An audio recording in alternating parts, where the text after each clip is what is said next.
अस्सलाम वालेकुम। आज 22 फरवरी बरोज पीर हम बात करेंगे फजलुर रहमान की लॉटरी निकल आई, बिलावल और मरियम नवाज कैसे जबरदोस्त, इसकी डिटेल को जानेंगे और आपको बताऊंगा सेनेट इलेक्शन के हवाले से सीनियर कानूनदान एतजाज एहसन के क्या इंकशाफात सामने आए हैं। और हम बात करेंगे सुप्रीम कोर्ट का बड़ा फैसला जस्टिस काजी फायज ईसा केस में, उसकी क्या तफसील है उसको भी जानेंगे। अगर आपने हमारे चैनल को सब्सक्राइब नहीं किया सब्सक्राइब कर लें, और आपके कुछ सवालात होते हैं तो कमेंट सेक्शन में आप अपने सवालात भी पूछ सकते हैं। यकीनन जब से जस्टिस काजी फायज ईसा साहब का इख्तलाफी नोट सामने आया, उसके बाद से सोशल मीडिया हो या मेन स्ट्रीम मीडिया हो, उनका फोकस जो है वो जस्टिस काजी फायज ईसा पर हो गया। आज जिस केस का फैसला जो है वो सुनाया गया, मुख्तसर फैसला था जिसकी जो है वो सरबराही जस्टिस उमर अता बंदयाल साहब ने की, और इसमें 6 रुकनी बेंच का ये फैसला था जिसमें जस्टिस मंजूर ए मलिक ने फैसले से जो है वो इख्तलाफ किया और बाकी 5 जजेस ने जो है वो इससे इत्तफाक किया। तो ये एक लिहाज से जो है वो 5:1 का जो है वो फैसला था, और इसमें चीफ जस्टिस पाकिस्तान के सुपुर्द किया गया कि वो नए बेंच की तश्कील के हवाले से chief justice of Pakistan justice Gulzar Ahmed साहब जो है वो फैसला करेंगे। तो यकीनन ये आज की सबसे अहम न्यूज थी जो हमने आपके साथ शेयर की। इसके अलावा हम बात कर लेते हैं सेनेट इलेक्शन के हवाले से एतजाज एहसन के क्या इंकशाफात हैं। सबसे पहले आपको बता दूं कि सेनेट इलेक्शन के हवाले से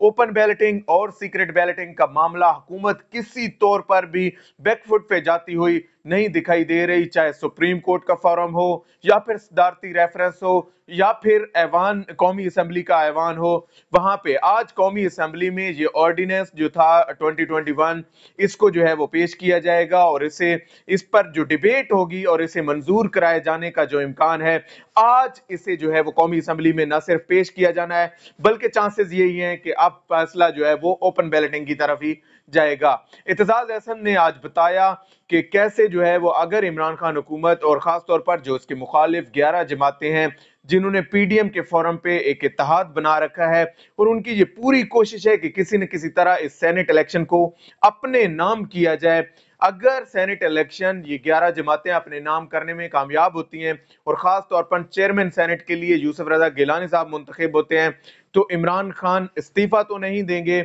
लेकिन एतजाज एहसन जो कि एक सीनियर कानूनदान है और उनकी राय को हमेशा मुकद्दम समझा जाता है और बहुत से हलकों में तजिया निगारों में उन्हें जो है वो फौकियत दी जाती है, उनकी जानिब से ये कहा गया कि इमरान खान हुकूमत खास तौर पर वजीर आजम पाकिस्तान इमरान खान असम्बलियां जो है वो तोड़ देंगे और नए इलेक्शन की तरफ जाएंगे। नए जनरल इलेक्शन की तरफ जो जाने वाले हालात हैं वो ये बताते हैं कि अब जो है वो सेनेट का इलेक्शन एक लिहाज से एक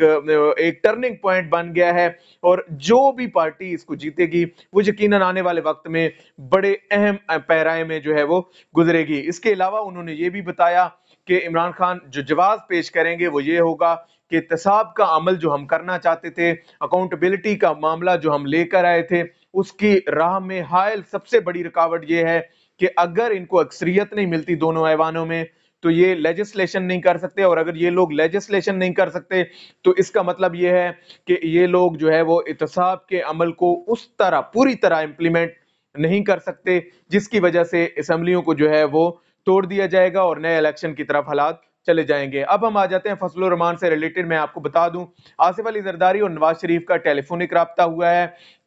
और उन्होंने एक दूसरे को रजामंद करने के, खास तौर पर आसिफ अली जरदारी ये चाहते हैं कि जो वजीर आजम पीडीएम के अगर अदम एतमाद की तहरीक लाती है पीडीएम, तो उसमें वजीर आजम के लिए जो है वो पीपल्स पार्टी से कोई शख्स होना चाहिए, बिलावल भुट्टो जरदारी होने चाहिए। लेकिन नवाज शरीफ को पता है कि मरियम नवाज कौमी असम्बली में नहीं है, तो इस वजह से उन्होंने फजलुर रहमान को स्कोरे के तौर पर इस्तेमाल किया है, और उनका ये इसरार था कि फजलुर रहमान को किसी न किसी तरह जो है वो वजीर आजम, क्योंकि वो थर्ड पर्सन भी हैं, एक और पार्टी से बिलोंग करते हैं, और दोनों बड़ी पार्टियों में से जिसको भी मुंतखब किया जाना तो दूसरी पार्टी जो है वो इससे इख्तलाफ करेगी। इस हवाले से फजलुर रहमान की एक लिहाज से लॉटरी ये निकली है कि अगर अदम एतमाद की इनकी तहरीक में कोई जान होती है, कोई दमखम होता है और अदम एतमाद की तहरीक कामयाब होती है, तो उसमें फजल रहमान पीडीएम के सरबराह जो है वो वजीर आजम के लिए इलेक्शन कॉन्टेस्ट करेंगे। इसका सबसे बड़ा नुकसान है, सबसे बड़ा धचका जो है वो बिलावल भुट्टो जरदारी के लिए और मरियम नवाज के लिए ये है कि ये लोग अब तहरीक को जो है वो लीड कर रहे हैं, और खास तौर पर